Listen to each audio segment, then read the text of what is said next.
Hello everyone. Today we're going to be talking about the Declaration of Independence.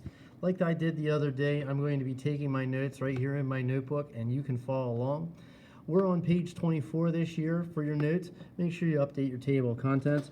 You can see I folded the page in half and opened it back up. We're going to be looking a little bit at the actual text and then also how it compares to a real breakup letter in modern times, or for maybe your generation, a breakup text. So we're going to take a look. There are four major parts of the Declaration. I'm also going to post in Schoology a copy of the Declaration out of the textbook that you can look at it at your perusal. You don't have to do anything. It's just there for you to look at. I would encourage you to take a look at it. As always, if you have any questions, let me know. So let's start. There are four parts to the Declaration, and the first part is called the preamble.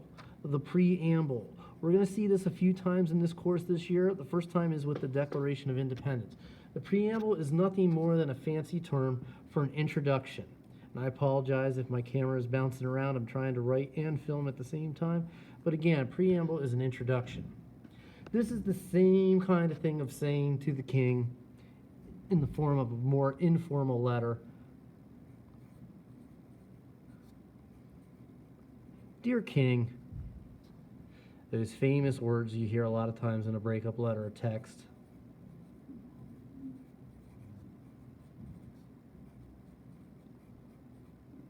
"We need to talk." That is the preamble. It introduces it. It's only one giant run-on. It looks like one giant run-on sentence, but it is actually grammatically correct. The second part of the Declaration is what is sometimes called the human or natural rights portion. It's probably the most well-known part of the Declaration that people know, even if they've never read it or read it in its entirety. We hold these truths to be self-evident, that all men are created equal. You're going to find that in this portion. Again, I apologize for my bouncing around.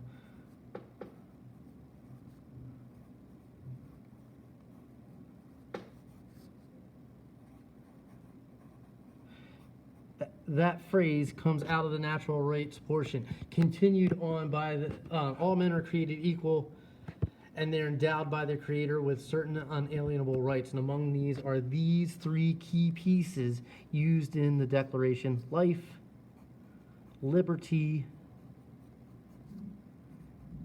and the pursuit of happiness.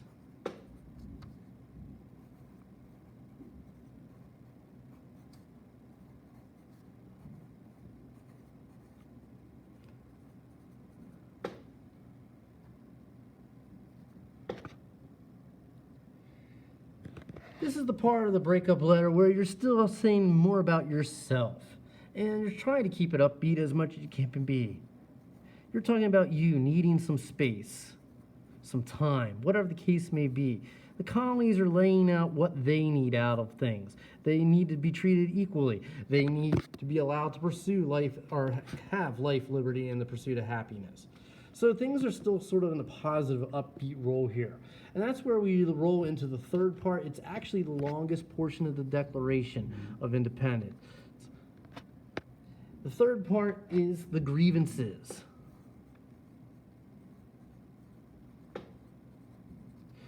The grievances.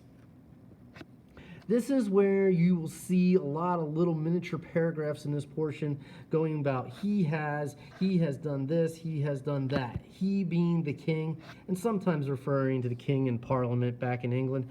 But there are 27 official complaints that the colonists list. Some of them may look very familiar because they're some of the tax and laws we've looked at, but this is where they really start to let the king have it. And it's saying in a breakup letter or text where you're saying, you know what?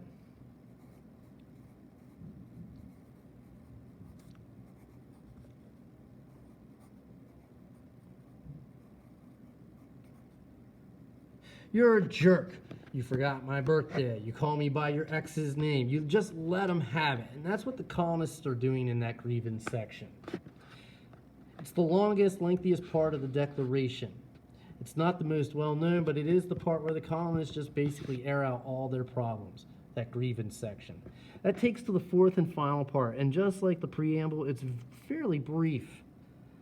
It is the part of the Declaration of Independence that is the actual declaration.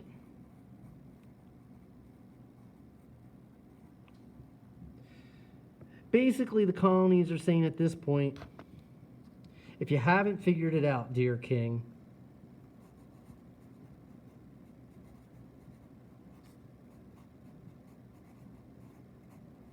we're finished, we're done, we're through.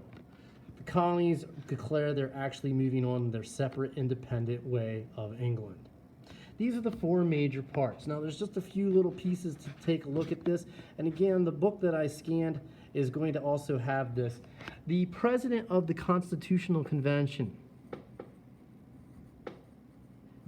signed this document, and a lot of times people don't remember him as being the President of the Constitutional Convention.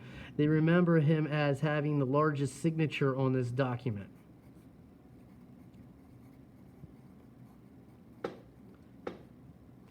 And the President of the Constitutional Convention was a man by the name of John Hancock, known for his large signature, also a member of the Sons of Liberty. John Hancock. Although he signed it, John Hancock is not the author. The author of this document is somebody we're going to talk a lot about later in this year. Very young man at this time. He was asked to write this. He considered it himself to be one of his greatest accomplishments in life. You may have heard this name before. We definitely will be talking about this individual a lot more as the year goes on. The author is Thomas Jefferson. But he got some serious help writing this document from people like Ben Franklin,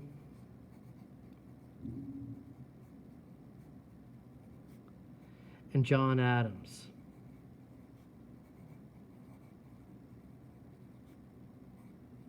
They helped him edit it. They gave him suggestions on how to improve the document a little bit. But this is primarily the work of Thomas Jefferson. So if I ever ask you in class who is the author of the Declaration, Jefferson is who you're looking for. All told, 56 individuals signed this document, knowing that the king would treat this as treason. They were willing to sign this document. I apologize for me sliding around.